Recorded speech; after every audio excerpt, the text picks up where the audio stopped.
Hello বন্ধুরা, আমরা এসে গেছি চিত্তে।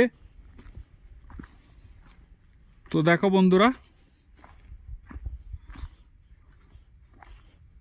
এটা এই জায়গাটার নাম হচ্ছে চিত্রে। এটা চিত্রে শান্তি স্তূপা।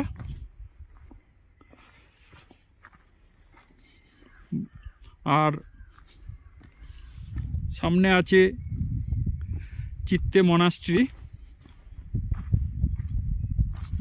এটা চিত্তে শান্তি স্তূপা। দেখো বন্ধুরা, কি অপূর্ব সুন্দর। চারিদিকে মেঘ, মেঘের মধ্যে দিয়ে আমরা হেঁটে হেঁটে যাচ্ছি, মানে ভাষায় প্রকাশ করা যাবে না বন্ধুরা। কি সুন্দর দৃশ্য। তো বন্ধুরা, তোমরা চলে এসো, একবার ঘুরে যাও। এখানে অবশ্যই আসতে হবে তোমাদের। এই দেখো বন্ধুরা, শান্তি স্তূপা।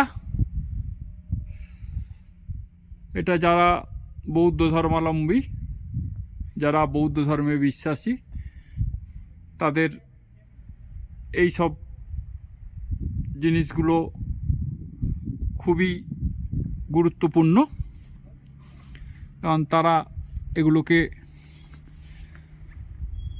এখানে এসে ধর্ম পালন বা ধর্ম চর্চা করে। তাই বন্ধুরা, এটা খুবই ভালো জায়গা। তোমরা অবশ্যই চলে আসবে বন্ধুরা।